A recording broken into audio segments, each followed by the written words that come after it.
Hi everybody, this is Jonathan Schrantz, and today I want to talk to you about something very important. Is the Nakhmanson Gambit in grave danger? Have the fans out there, I've been listening to all the comments, have you guys refuted the Nakhmanson Gambit? There's one line that just keeps popping up, and it's this queen to f6 line. So on move 9, queen to f6 is what a lot of people, I've had over more than 10 comments now saying queen to f6, that's the refutation of the Nakhmanson.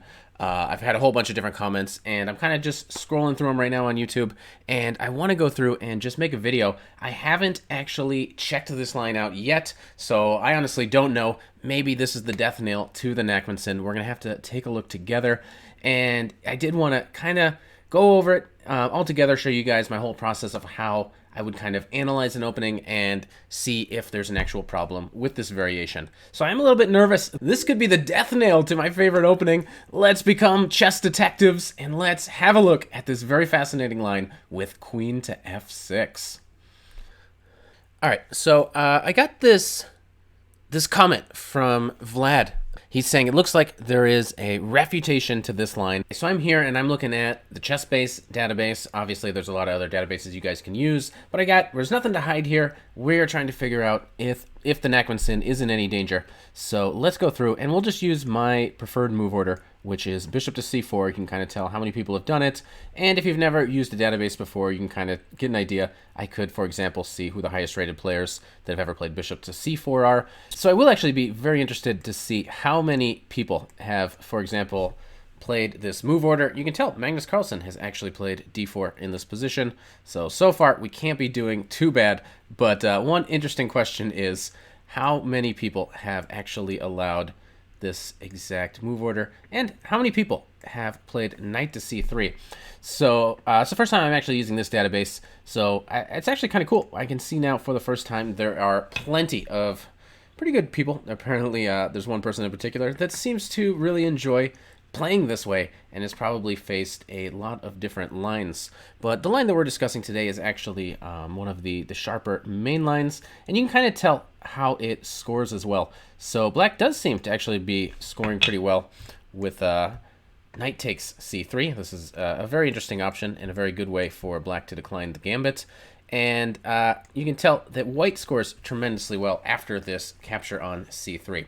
But this is the line in question today. We are looking at, obviously, bishop takes f7, king takes f7, queen to d5. All so fun. I love it every single time I see it. And not king f6, which actually scores 0% for white. King f6 is one of the critical moves. Only players that are really well prepared are going to be playing king to f6. If you play king f6, that means your opponent knows about this gambit and they know what they're doing. So I haven't run into it all that often. The only people that play king f6 against me are people on my stream that have seen me before and we've analyzed king f6 together. So those kinds of people, they know about king f6, and it still can be very dangerous for black. But we want to discuss today king to e8. And now comes the move rook to e1, and we're about to enter our critical position here. So I am going to turn the engine on. I'm just going to put it at 1 CPU for now. I can adjust this. I can make the engine a little bit stronger. I'm a little bit worried about the video getting choppy. So I think just for a moment, I might disappear here so that it's a little bit easier for everybody to see the engine. And we will kind of just go through this together like this. So as we can see here, the most popular move is definitely bishop to e7, but the line in question, which does seem to be a pretty legit try, I suppose, based on what the engine is saying, is queen to f6. And people have been saying, I've played this against my computer. My computer always plays queen to f6, and some other people have suggested a line here that might be completely winning for black. So first things first, I just want to put the line on the board that was kind of was recommended here by Vlad. So after queen to f6, it's sort of clear that there's possibly two moves here. It's nice to have multiple lines. So in my mind, I'm kind of thinking now, okay, queen takes e4. This is a very logical move. And the other logical move is bishop to g5. Bishop to g5 was the fan line. And now after queen to f7, seems very logical. Vlad has recommended the move rook takes e4, which I can already possibly pinpoint as a slight mistake here. But here's the line that Vlad has in mind. So rook takes e4, bishop to e7, queen to d3. Now comes the move d5. And yeah, probably if you have to take here and black is not losing anything on the e-file, this is going to be pretty good for black. So his line continues with rook to e1, and I'm assuming bishop to e6 blocks the file. And maybe there's absolutely no way to break in here. I think knight to d4, which is the move, is the obvious try because you're going after the bishop. And how does he recommend that we get out of here? He recommends c takes b2. Yeah, this is very clever. Obviously, we're trying to distract the rook. And after queen to b5, kind of an indication that we've abandoned the attempts of winning this pawn because we're so distracted by this b pawn that things actually might not be going so smoothly at all for the player with the white pieces here. Okay, the line keeps going. And even still, I mean, I can see the computer evaluation over there. He gives now knight to g6.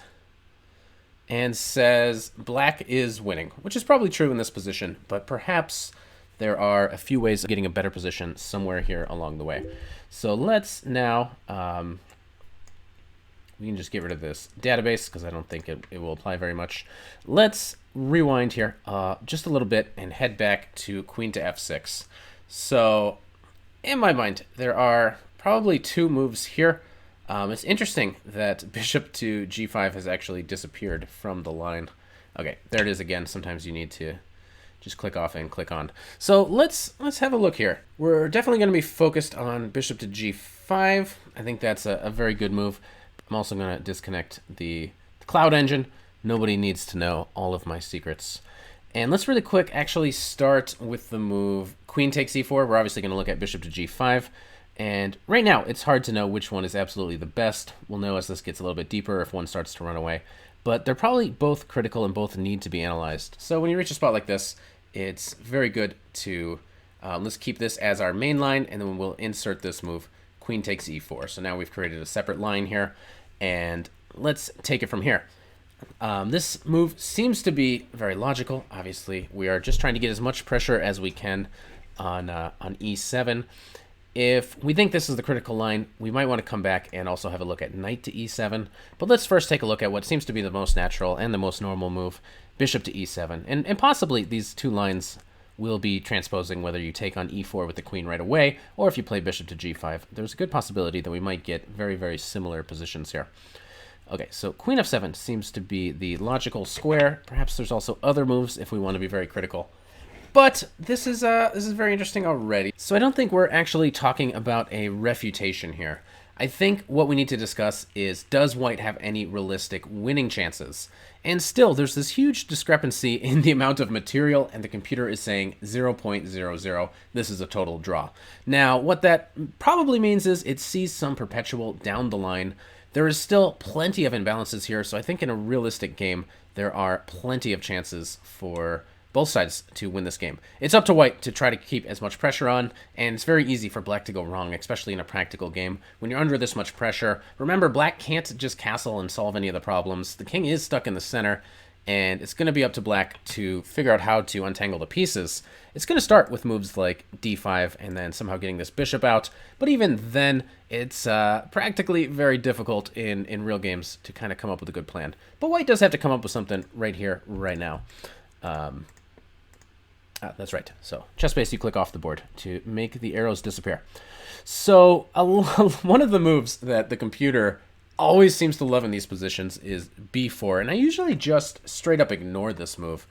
And it's very possible that in this position, I would just ignore the computer's advice and play the other most natural human move, which is knight to e5, because b4 doesn't always strike me as very logical in a lot of these positions. However, here, b4 does actually seem to have a pretty decent point. I'm going to put b4 on here, and I do want to remind myself to come back and play knight to e5, so I'm going to create a new variation here. So after the move b4, we actually probably are threatening to play a move like b5. So this is pretty interesting. We want to play the move b5 and remove one of the defenders of the e7 square. So it's a pretty fascinating move. Obviously, the knight can't take the pawn or anything. But let's see just what happens after d5, which must be the most critical move. That's the move black wants to play. And here the computer is suggesting that there's only one move, queen to h4. So yeah, again, this is asking some interesting questions of black. I can also toss in the threat. So for those using ChessBase, it's Control-Alt-0 will insert like a null move. So now we're saying if it's my turn again, I can play the move b5. So this is very useful. If you're using Lichess or using some other source, it's probably another code. On Lichess, you can hit X and it will show the threat if you're on the analysis board. And in here, it's Control-Alt-0.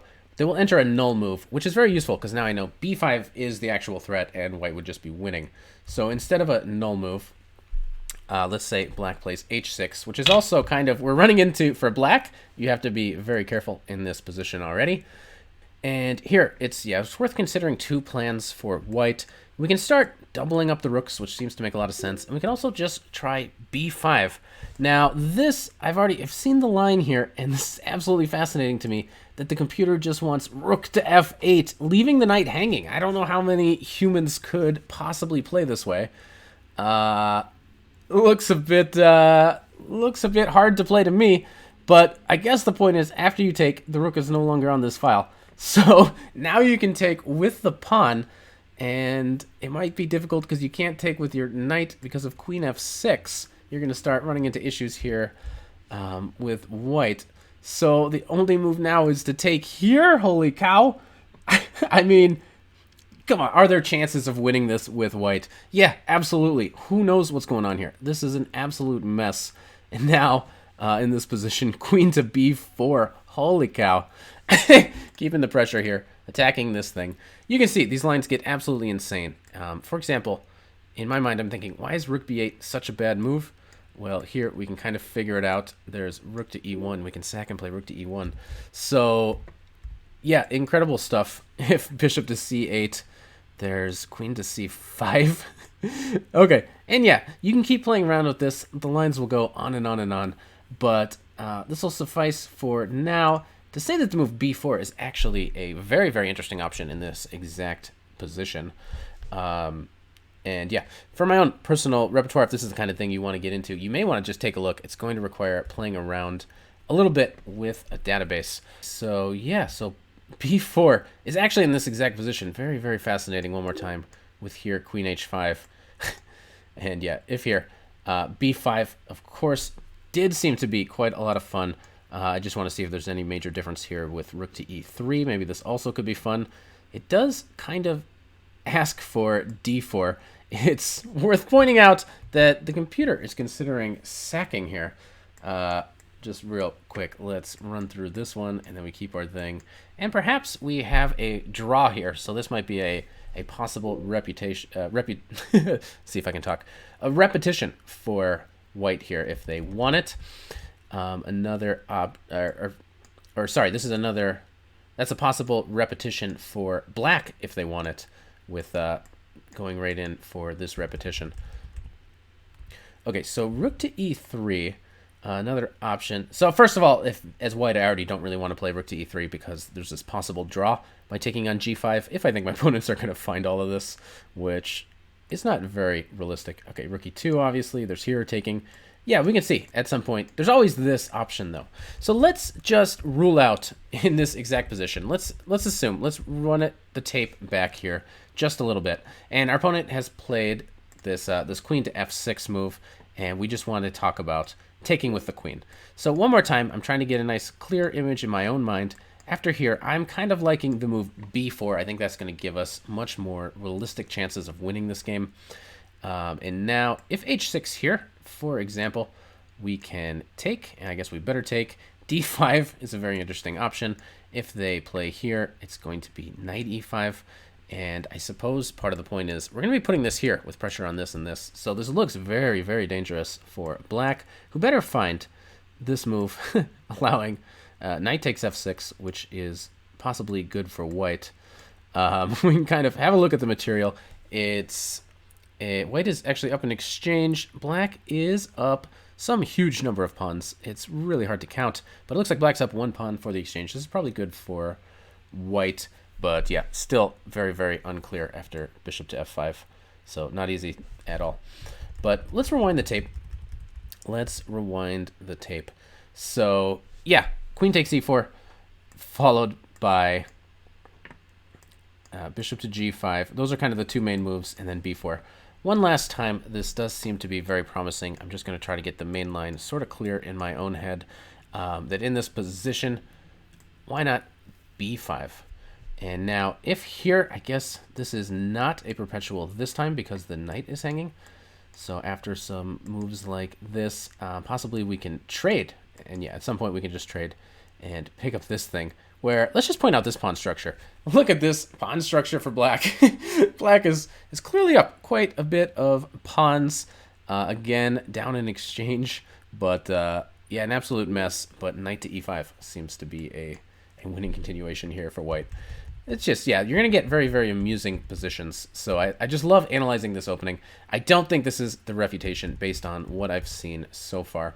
I will come back to queen to f6 here and just see if there's any differences in the move order Vlad was pointing out here, which was bishop to g5 as an alternative to queen takes e4 right here on move 10 for white. So there's a difference already. Queen to f7, but there's also this remarkable move.